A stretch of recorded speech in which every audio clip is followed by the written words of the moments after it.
Well, this is about as rustic as it gets. There's the dish room. This is the kitchen. This is the kitchen. My selection was freshly caught only moments ago, and the chef already has it cooking.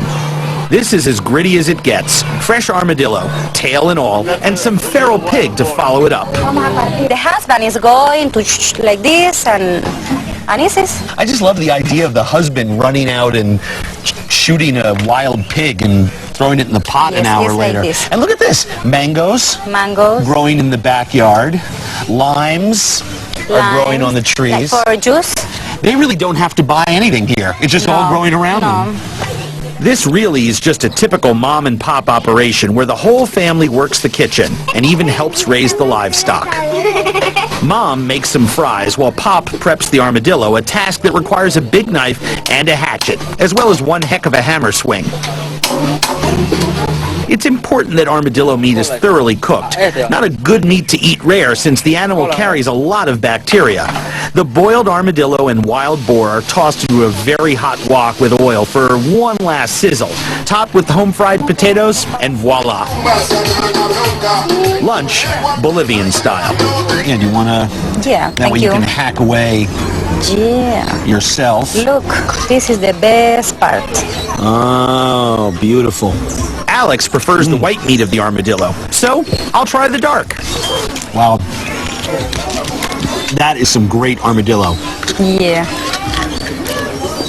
It's got a deep, sort of mild, gamey flavor.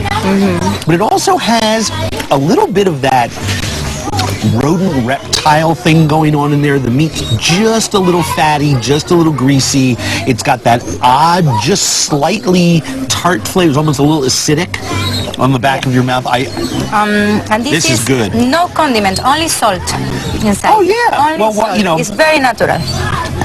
That's what we like about food in the jungle. And now for the wild boar. Yeah. This is from the belly, right here. Wow. When you taste the flavor of wild boar from the jungles in and around this part of the world, you just can't even imagine eating this stuff in the supermarket. It's what kills me when I go home. Okay, one small packet for home. Yes. The food is as fresh as it gets, and the atmosphere, well, it doesn't get any more real than this.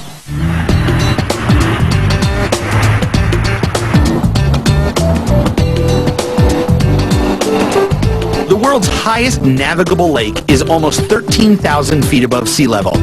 It's Lake Titicaca, an hour and a half outside of La Paz near the Peruvian border. Legend tells of the children of the sun rising from its waters to give birth to the Inca nation. Present-day locals carry on much like their forefathers, without much influence from the outside world. Today I've come to the shores of Lake Titicaca, to the town of Moco Moco, to take part in an aptapi, which is a traditional feast of the Altiplana. Trout, kingfish, karachi from these waters, motes and quinoa from these fields, chuños, potatoes from the mountain. It should be an interesting meal. Maybe a little llama. Oh, and today, they tell me, is St. Andrew's Day, believe it or not. As is common in this area, there's a sudden downpour, but my host, the leader of the Moco Moco community, isn't daunted. Pedro Flores. Nice to meet you, Pedro Flores. Andrew Zimmern. Mucho gusto. Oh, mucho gusto. Very nice to meet you. Raining very hard. Raining, we call this hail where I'm from.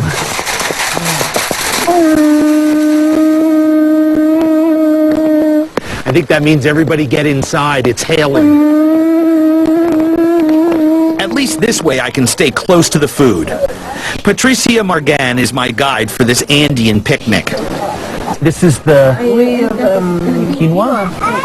The Bolivians were the first to discover and develop this superfood.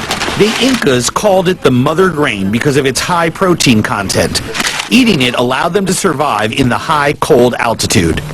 Actually, quinoa isn't a grain, but a grass. You prepare it like you would a grain. It grows only above 6,500 feet. This is different. Quinoa dumplings. Wow. It almost has a cultured, slightly sour taste to it. It's absolutely fantastic. It's like better than any corn dumplings I've ever had. Very earthy, very intense. Tastes very much of the grain that it's made from. Ooh. Sneak one more. Lake Titicaca trout is a real delicacy in this part of the world. Fortunate for me, Andeans like their fish with the heads on and eyeballs intact. Ooh. You know, on a cold, wet day, fried fish by the side of the lake is about as good as it gets.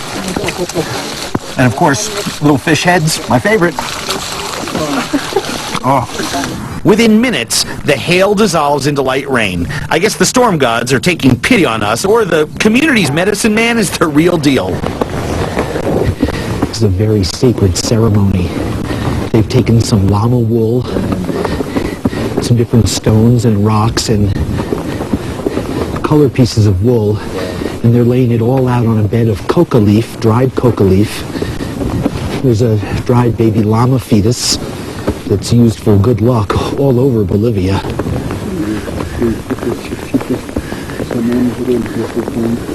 This is a blessing for the day, for the meal, and for all the people who partake in it.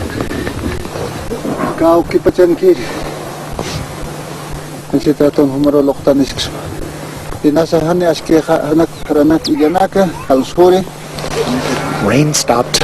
The sun came out. Coincidence? I don't think so. Once the llama fetus is honored up to Mother Earth, solitude breaks way into song.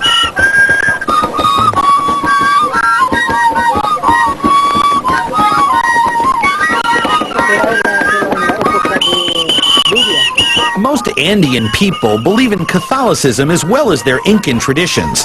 The Moco Moco people honor their entire history and the bounty that surrounds them. The feast has only just begun. Chuños, corn, beans, fresh homemade cheese, 3 types of fish. You ever see corn like this? Oh, big giant kernels that come off the cob. I love this. It's like a buffet. You just help yourself to whatever you like. Here's the amazing thing. Everything that we're eating today is from within 100 yards of where we are.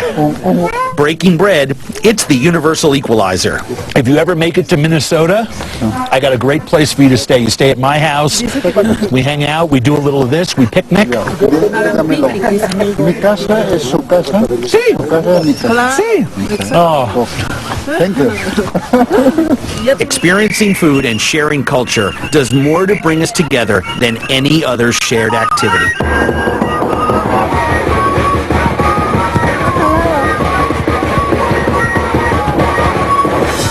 Bolivia is happening right now. With its unsurpassed natural beauty and its depth of natural resources, there are opportunities for adventure and cultural exploration at every turn. And as for the food, well, you know what I always say, if it looks good, eat it.